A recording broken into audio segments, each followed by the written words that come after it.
आज यानी 24 नवंबर 2024 हिजबुल्लाह ने 100 के ऊपर रॉकेट अभी तक मार चुका है, आज सुबह से लेके अभी तक। और जो हालत हैं, जो सेटलमेंट्स में हालत हैं, वो अब विश्वास नहीं करेंगे कि किस तरीके से जो हिजबुल्लाह ने मार की है। इजराइल की एक बड़ी गलती, जो दूसरी खबर आज की है, उसने लेबनीज आर्मी के एक चेक पॉइंट पे फायरिंग कर दी। अल अरमिया उसका नाम है, और 2 लेबनीज सोल्जर्स, पहली बार लेबनीज आर्मी के 2 सोल्जर्स मारे गए। और ये देखिए जो चीज हुई है, उसमें से एक क्रिश्चियन था और एक उसमें से मेरे ख्याल से सुन्नी मुस्लिम था। अभी दूसरे की आइडेंटिटी कंफर्म नहीं है, लेकिन एक क्रिश्चियन था। ये जो इजराइल ने किया है, लेबनीज आर्मी जो 30% क्रिश्चियन, 30% सुन्नी मुस्लिम, 30% शिया मुस्लिम, उसमें डिवाइडेड है।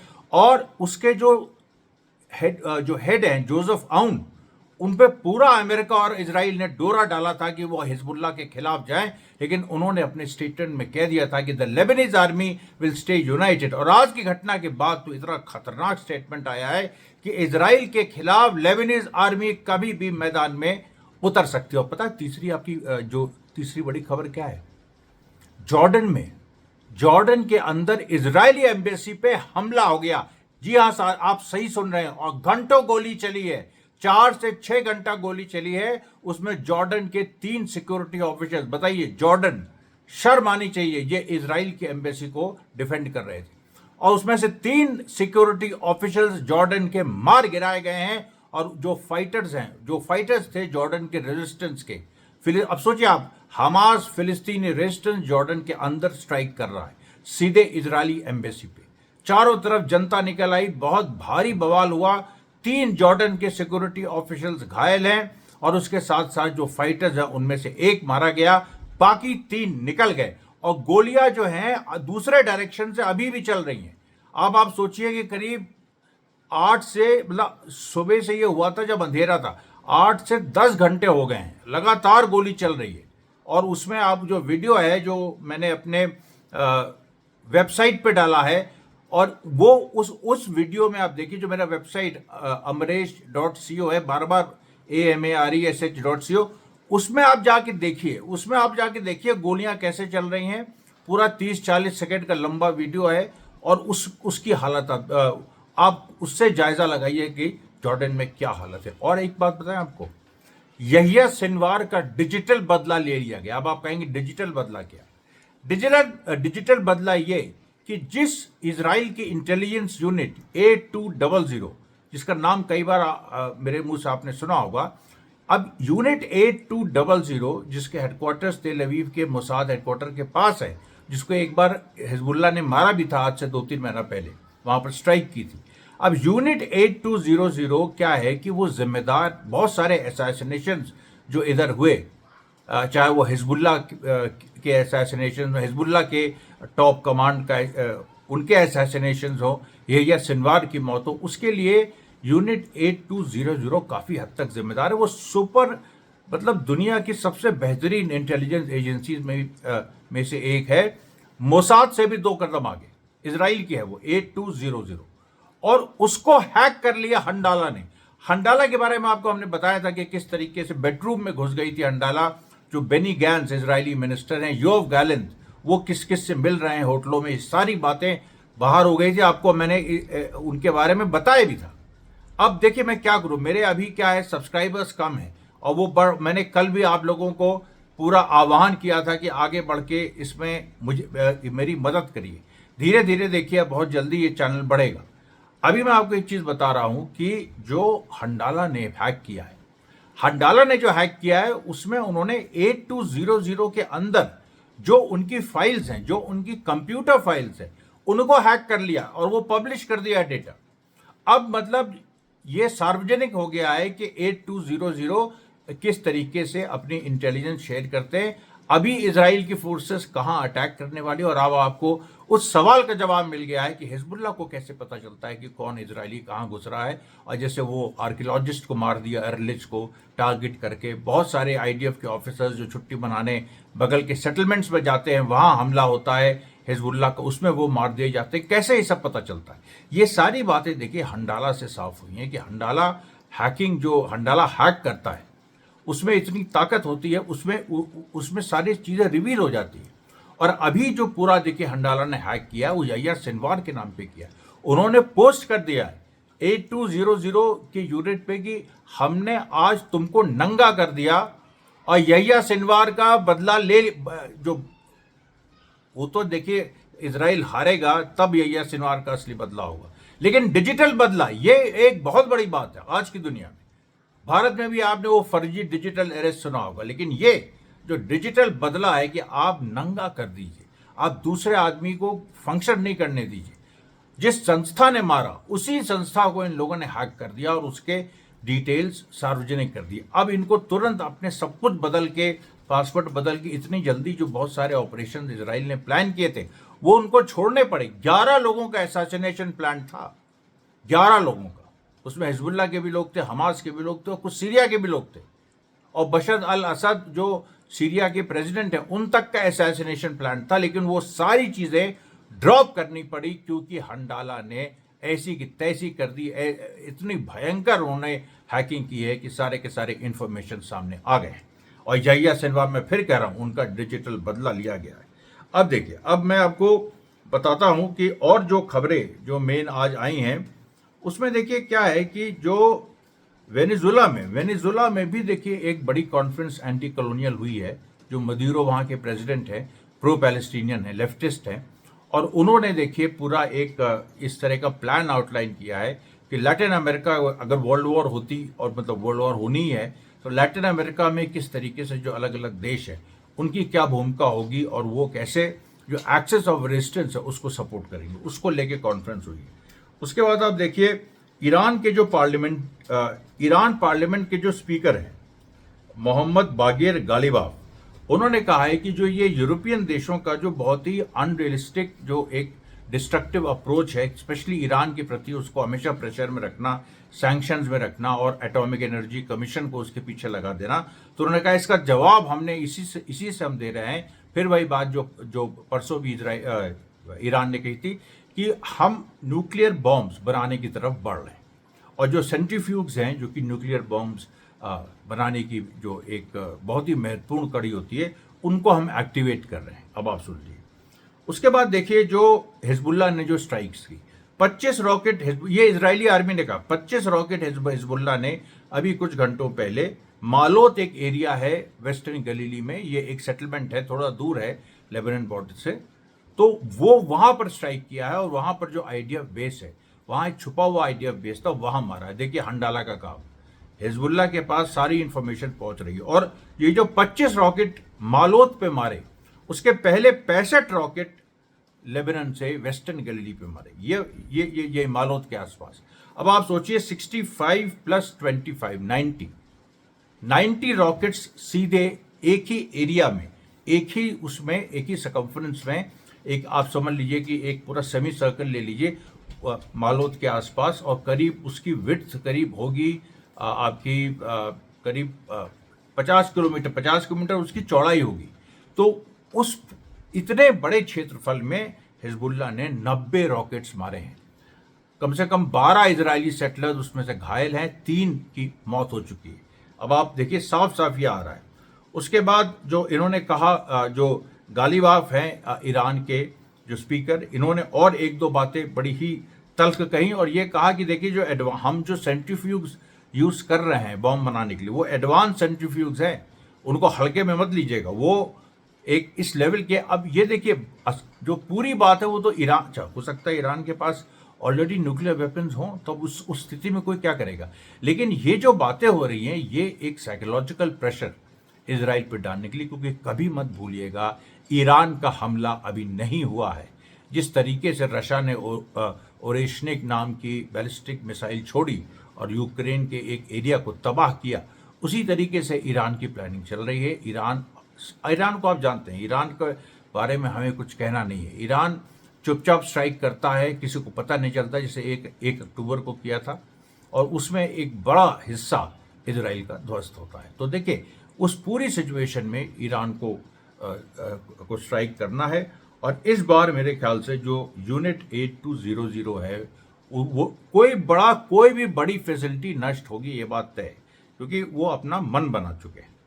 उसके बाद देखिए जो एक लड़ाई हुई लेबनान फ्रंट पे, वहां पर चमा और अल बयादा, मैंने आपको बताया चमा बहुत महत्वपूर्ण, शमा जहां पर आर्कियोलॉजिस्ट भी मारा गया, जहां पर जो इस्लाम और क्रिश्चियनिटी के पवित्र स्थान हैं जिसको जूस नहीं मानते, वहां पर भी देखिए बड़ी भयंकर लड़ाई चल रही है। पूरी कोशिश है कि उस श्राइन को भी कैप्चर करना, वो जो सेंट पीटर्स की श्राइन है। और यहाँ पर वादी हमौल और जो अल बयादा, जो ये जो चमा और शमा यानी चमा, ये मैंने बताया था वेस्टर्न सेक्टर में, ये टायर के पास, यहाँ पर जो लड़ाई हो रही है, ये देखिए अल वायदा से आउटफ्लैंक करने की कोशिश की इजरायली। अच्छा, इजरायलीज क्या करते हैं कि पहले वो बड़े स्तर पे इससे अपनी एयरफोर्स से और आर्टिलरी से शेलिंग करते हैं ताकि वहाँ पर एक माहौल बने, और फिर उनकी सेना घुसती है।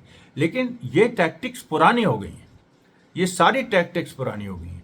ये सेकेंड वर्ल्ड वॉर की टैक्टिक्स। इस तरीके से तुम चार्ज करके घुसोगे तो ये अब देखिए, अब यहाँ पर जब इजरायली घुसते हैं ये सोच के कि हमने ऑलरेडी इतने बम मार दिए हैं कि वहाँ कोई होगा नहीं, वहीं हिजबुल्लाह के फाइटर्स मिल जाते हैं, वहीं पर एम्बुश हो। यही देखिए आज हुआ अल बायदा में, इन्होंने आगे बढ़ने की कोशिश की, रॉकेट और ग्रेनेड्स दोनों से मारा, ज़बरदस्त मारा हिजबुल्लाह ने। उसके बाद देखिए जो गाज़ा में जो हुआ, जो आज इजरायली बॉम्बिंग हुई, उसमें 12 फिलिस्तीनी सिविलियन मारे गए। लेकिन उसमें हमास ने और पैलेस्टीनियन रेजिस्टेंस ने जो नॉर्थ गाज़ा में, जिसको इजराइल मिलिट्री रूल इस्टेब्लिश करना चाहता है, उसके बॉर्डर पे आज फिर फायरिंग हुई। दोबारा जो कमांड और कंट्रोल साइट कल भी फायरिंग हुई थी, वो नहीं सेटअप कर पाया इजराइल, वो आज भी नहीं सेटअप कर पाया। अब आप ये बताइए कि जब तुम कमांड और कंट्रोल साइट वहां सेटअप नहीं कर पा रहे हो, तो तुम क्या मतलब किस हिसाब से कह रहे हो कि हम वहां पर एक मिलिट्री रूल लाएंगे? वहां नेतन्याहू चले गए, अभी खबर आई है कि वहां कुछ इस तरीके से जो इजरायली सेटलमेंट्स वाले लोग हैं कि जो चाहते हैं गाजा में इजरायली सेटलमेंट लगे, एक महिला वहां पहुंच गई। अच्छा, आइडिया वो देखिए, वही लेबनान वाली घटना जहां वो आर्कियोलॉजिस्ट पहुंच गया था, यहाँ एक महिला पहुंच गई और आईडीएफ कह रही है हमें पता ही नहीं कैसे वो, उसको किसने भेजा, क्योंकि मिलिट्री रूल है भाई, उसमें मिलिट्री रूल है। उसमें मिलिट्री रूल का मतलब ना इजरायली सिटीजन घुस सकता, ना कोई फिलिस्तीनी घुस सकता है। लेकिन फिलिस्तीनी तो हजारों वहां हैं, और इजरायली सिटीजन भी देखिए आके घूम टहल के निकल जा रहे हैं। और इसमें हमास ने इस बार एक साइन, जब वो महिला वहां से निकल रही थी तो हमास ने एक रॉकेट मारा, उसके बगल में गिरा, मरते मरते बची है वो। ये पूरा देखिए ये, और हमास इससे मैसेज देना चाह रहा था, और बड़ा क्रिप्टिक सा, बड़ा छोटा सा उनका पोस्ट आया है जिसमें उन्होंने कहा है कि next time you will not be safe, अगली बार तुम सुरक्षित नहीं रहोगी, क्योंकि वो महिला है। अब देखिए, अब इसके बाद जो एक बड़ी घटना वो जो हुई, जो मैंने बताया कि अल आर्मिया में जो जिस तरीके से लेबनी सोल्जर्स मारे गए हैं। उसके बाद देखिए जो दूसरा शमा और ये जो शमा और अल बायदा के अलावा जो एक और जो वेस्टर्न सेक्टर में जो जबीन भी है, जबीन में भी घुसने की कोशिश की, वहाँ भी बुरी तरीके से हिजबुल्लाह ने इजरायली फोर्सेस को नुकसान पहुंचाया, और कम से कम 13 इजरायली सोल्जर्स घायल हुए हैं इस लड़ाई में, और उनको हेलीकॉप्टर से हाइफा के रैम्बाम हॉस्पिटल में पहुंचाया गया है। हॉस्पिटल ने बयान दिया है कि we have receive 13 casualties, dead और वुंडेड, वो एक अलग सवाल है। उसके बाद जो देर मीमास गांव है, जो क्रिश्चियन गांव है, जहां पर जिसको लेके इजराइल ने बड़ा वो किया था कि देखिए क्रिश्चियन गांव को हिजबुल्लाह के लोग ह्यूमन शील्ड बना रहे हैं, तो देर मीमास गांव से भी लोग आ गए बाहर, उसमें जो क्रिश्चियंस थे, और उन्होंने कहा हम हिजबुल्लाह को सपोर्ट करते हैं। और एक जो लड़ाई जो वहाँ पर देर मिमास की तरफ इजरायली बढ़ रहे थे, कफर किला देर मिमास की तरफ, और ये तो यहाँ पर जो मारा है अच्छा देर मिमास है, ये वेस्टर्न सेक्टर में नहीं है, ये खियाम के पास है, यानी ईस्टर्न सेक्टर में।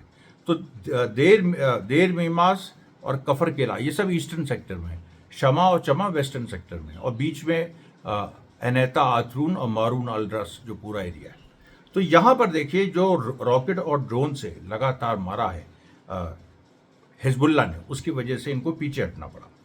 उसके बाद देखिए मतलब आईडीएफ को पीछे हटना पड़ा। उसके बाद अशदोद जो नेवल बेस है वो 150 किलोमीटर दूर लेबनीज पैलेस्टीनियन बॉर्डर से है, वहां पर हिजबुल्लाह ने स्ट्राइक कर दी। ये पहली बार अशदोद में, एस्कलॉन में पहले कर चुका है हिजबुल्लाह, अशदोद में यमन मार चुका है, लेकिन हिजबुल्लाह ने पहली बार इतने बड़े स्तर पे स्ट्राइक की है। ये भी देखिए बड़ा महत्वपूर्ण डेवलपमेंट है।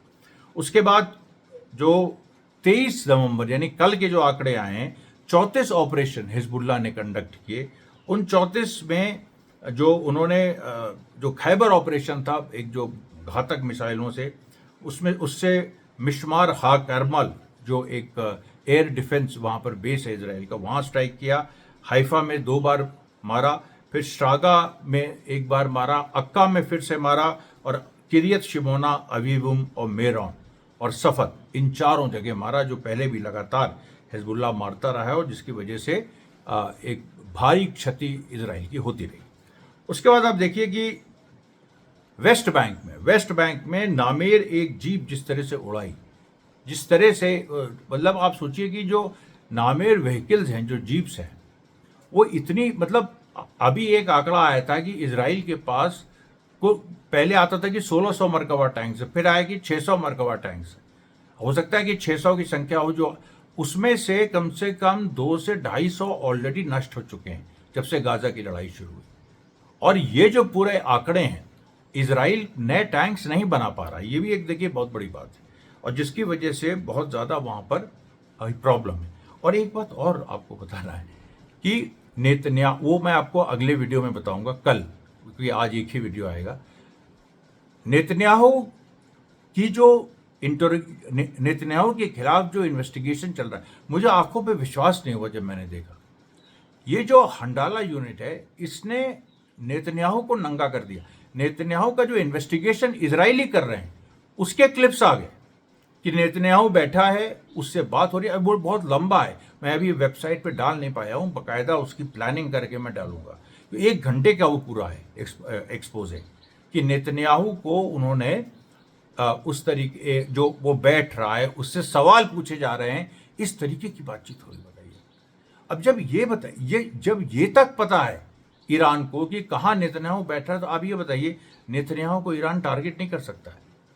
अब वो अलग बात है कि पॉलिटिकल कंसिडरेशन के चलते वो नेतन्याहू को शायद पहली बार टारगेट ना करे, उसके जूनियर मिनिस्टर को करे, लेकिन वो करेगा जरूर, क्योंकि बार बार जो हंडाला लीक्स आ रही है, उसमें मिनिस्टर्स का नाम आ रहा है, उसमें बड़े बड़े फिगर्स का नाम आ रहा है, और नेतन्याहू तक का नाम आ गया। मतलब एक धमकी नेतन्याहू को भी मिल गई कि तुम भी हमारी रीच में हो, लेकिन नेतन्याहू को भी नहीं मारेंगे, पहले वो नीचे के कुछ लोगों को मारेंगे। और ये बात तय है, किसी ना किसी इजरायली बड़े मिनिस्टर को मरना ही है, कोई और ऑप्शन नहीं है। ईरान ने इसका एक तरह से ऐलान कर दिया है। अब आप देखिए, अब आगे बढ़िए। देखिए, हर तरफ से एक भी दिन कोई ऐसा नहीं बीत रहा है जिसमें आप ये कह सकें कि एक्सेस ऑफ रेजिस्टेंस की हार हुई है कायदे से। अब कल थोड़ा इजरायली फोर्सेस अंदर घुसी थी, तो मालूम चला हिजबुल्लाह के मर्जी से घुसी हैं, और उसके बाद हिजबुल्लाह ने उनको वहां मारा और एम्बुश किया। उसके बाद देखिए, वेस्ट बैंक में जो बलाता कैंप है, वहां पर जबरदस्त झड़प हुई, करीब 6 घंटा, ये भी 6 घंटा लड़ाई चली, और इसमें भारी नुकसान आईडीएफ को हुआ। उसके बाद देखिए, अडीमेट, अरब अल अरामशे, सिसेरिया, जो नेतन्याहू का घर है, सिसेरिया और हर्जिलिया और तेल अवीव, यहां पर भी लेबनान से हिजबुल्लाह ने रॉकेट मारे। अब सिसेरिया भी 7वां हमला है। अब आप सोच लीजिए, मैंने आपसे बताया था फील्डिंग ऐसी होती है, असैसिनेशंस की फील्डिंग ऐसी होती है, एक एक करके ये सीधे धीरे धीरे नेतन्याहू के नज़दीक पहुंच रहे हैं। उसको ना भी मारें, लेकिन उसको इतना डरा देंगे कि उसके आसपास के लोग उसमें गलती करेंगे और मारे जाएंगे। फिर आप देखिए कि जो मैतुल्ला पे स्ट्राइक हुआ, खियाम पे जो लड़ाई और आगे बढ़ी, और उसके बाद जो मालोथ में जो स्ट्राइक हुआ, जो मैंने बताया कि कई रॉकेट्स छोड़े, उसमें जो कम से कम 4 इजरायली सेटलर्स घायल हो गए काफ़ी बुरी तरह। और एक बड़ी खबर हुई कि यूएई में एक इजरायली प्रचारक, धार्मिक प्रचारक, अबू धाबी में, रब्बाई जिवी कोगान, अबू धाबी में उसका मर्डर हो गया। उसका मर्डर वहाँ हो गया, और अब वहाँ पर यूएई के अंदर उसका मर्डर हुआ है। इजराइल कह रहा है ये आतंकवादी घटना, मतलब रेजिस्टेंस ने मारा है। यूएई में रेजिस्टेंस, अब आप सोचिए। और यूएई की जो सरकार है, वो उसका, क्योंकि उसकी डुअल, जैसे इजरायलीज की डुअल नेशनैलिटीज होती है, तो उसकी मोल्डोवियन भी नेशनैलिटी है। मोल्डोवा जो एक देश यूगोस्लाविया के ब्रेकअप के बाद बना, और इजरायली भी है। तो यूएई ने अनाउंस किया कि एक मोल्डोवियन रेब्बाई वो मारा गया है। उन्होंने इजराइल का नाम भी नहीं लिया, और वहां पर इजराइल, यूएई तो उसका अलाई है ना, तो इजराइल मार बवाल मचा है कि भाई वो इजरायली एक मारा गया है, उसके बारे में क्या कहना है क्या नहीं कहना है। फिर देखिए रशियन फ्रंट पे जो ओरेशनिक मिसाइल मारी थी, उसका इतना खौफ है यूक्रेन में, और प्यूटिन ने यह अनाउंस कर दिया है कि हम बड़े स्केल पे ओरेशनिक मिसाइल्स को हम मैन्युफैक्चर कर रहे हैं, उस पूरी स्टेज में पहुंच गया है। यूरोपियन यूनियन जो कल तक कह रहा था कि हम रशिया को इन्वेट करेंगे, इंग्लैंड कह रहा था हम ट्रूप्स भेजेंगे, फ्रांस कह रहा था, आज केवल जर्मनी ने कहा, इंग्लैंड और फ्रांस ने अपना बयान ऑलमोस्ट वापस ले लिया, थूक के चाटना पड़ा। ये पूरी स्थिति है। उसके बाद देखिए जो सीज फायर की बात है, सीज फायर की बात में भी नेतन्याहू आइसोलेट होता चला जा रहा है। इजरायली ऑफिशियल्स कह रहे हैं कि एक तो कम से कम कुछ तो ऐसा दिखाओ कि हम भी कह सकें कि हाँ, सीज फायर की तरफ हम तत्पर हैं और इस तरीके से हम आगे बढ़ सकते हैं। और जो एक और बड़ी खबर है, चाइना ने भी देखिए घेरना शुरू कर दिया है ताइवान को, और चाइना एक्सिस ऑफ रेजिस्टेंस के साथ है। चाइना की एक खबर आई है कि चाइना के पास 3 मिलियन 30 लाख 5G बेसिस है। 5G यानी 5G बेसिस 30 लाख हैं, और यूएस के पास 1 लाख है।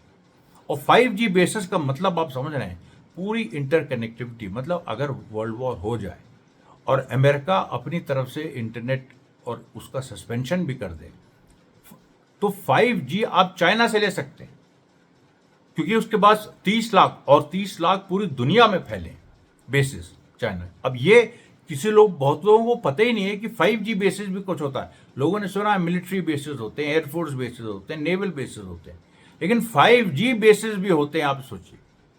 और ये चाइना के पास 30 लाख की संख्या में है।